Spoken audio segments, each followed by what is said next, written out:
I feel like there's only one way to intro this video.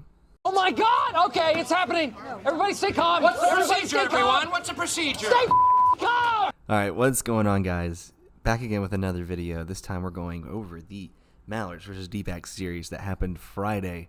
At least released Friday. It was surprising to say the least. If you don't know, if you haven't seen it already, the Mallards swept the D-backs in pretty convincing fashion. Man, they looked really dang good. In terms of the first game, it was a very strong showing from Robles, both at the plate and at the mound. He hit 2 home runs, had 5 RBIs, so all of the runs came through him in that first inning.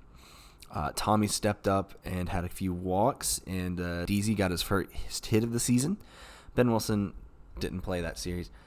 Then we had, of course, on the D-backs side, Jimmy letting up of those 5 in the first inning. He only had 5 Ks, but he only allowed 3 walks, so a lot of it coming on the ground. Looking at the batting for the D-backs, they could not get anything going other than Jimmy. Jimmy was the only one who got hits and RBIs. The rest of them had a hit. Michael Sheemy had 2 hits that really didn't go anywhere.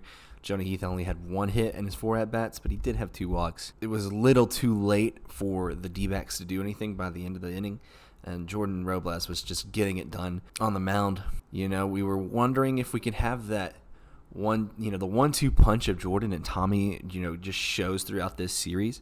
And man, if they have Brendan or Ben or Caden step up in these next few games, imagine what they could accomplish too. Jimmy didn't look bad on the mound, I will say, but he definitely didn't look as solid as he has been. Just something to keep in mind as we go into the next series. We had Robles versus Heath. Robles doing very similar again on the mound. Only 2 earned runs, only 2 walks, 6 Ks, looking very solid. He also had a home run in this game. Tommy had 2 in this game. Ben Wilson and BDZ not looking that good. A couple of strikeouts, nothing for BDZ going on the day, and Ben Wilson only had 1 walk. So, again, not really much going from either of them. Norp was the only one to get a hit in this next game, where he got a home run with 3 hits and 2 RBIs. So, Norp is the only one really contributing on this team in the second game, and Heath got zeroed out in terms of batting, and Shima had 1 walk. So, not looking good. They were on fire last season from the plate, and this season it looks like they're really regressing. Heath didn't do great on the mound, but he wasn't terrible. He let up 6 hits, had 6 Ks, and only 1 walk. So he was trying to get batters sat down, but again, they were just lighting him up on the plate. Heading over to this third game. So Trey Flood pitched, but he did not get anything going in terms of batting.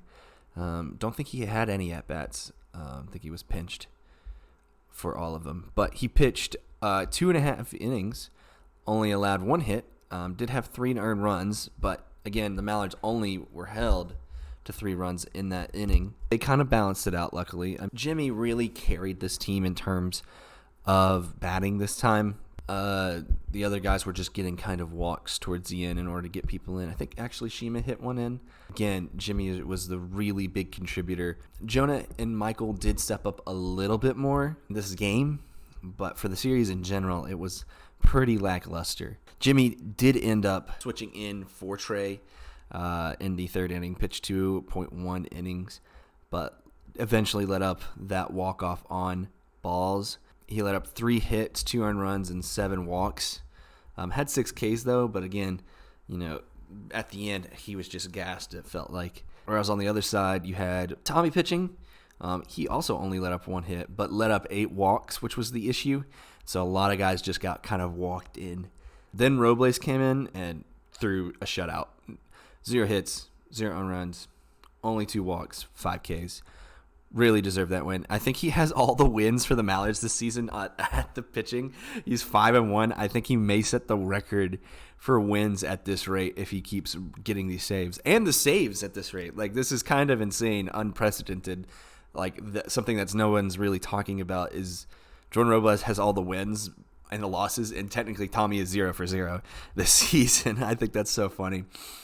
Coughlin also really helped himself at the plate, batting in 3 RBIs. Yeah, being able to send that game into extras. Robles did not step at the plate in terms of hitting. He did have 6 at-bats, but he had 4 walks out of those at-bats. So he was getting on base. He just wasn't necessarily hitting the ball, which is probably kind of good for Trey and Jimmy to kind of bite the bullet and walk him, which made the strategy going through. Tommy also had 5 walks, but he also had 3 hits. So doing pretty well. Beat Easy didn't have any stats from the plate other than 2 Ks. And Ben Wilson was not much better other than the walks he got in for RBI. What can we take away from this series? The 1-2 punch of Tommy and Jordan is absolutely insane. It is so effective. 5-1 record so far from the plate and at the mound. Tommy not necessarily as strong in the mound as he used to be, but definitely effective in getting things done, allowing to let up minimal damage for Jordan to come in for the save. The D-backs currently in a slump. They really need to wake up. Jimmy is the only one who is really putting this team on his back, and Jonah and Shima are just kind of off at the moment. I think they need a game to really kind of get them back into sync. I think they are playing the Cobras here soon in Vermont. Could be their kind of game to get back in sync. But man, if they lose to the Cobras, that is almost a death sentence for them. And the Gators cannot lose to their next out of schedule game. I think they play the Preds. It's a tough series for the D-backs. They definitely didn't need this, but it's definitely a good sign for Gators fans. Gators fans definitely needed this to happen.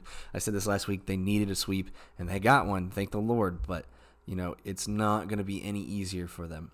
Mallards, on the other hand, looking absolutely amazing. This series was so good for them in getting their confidence back.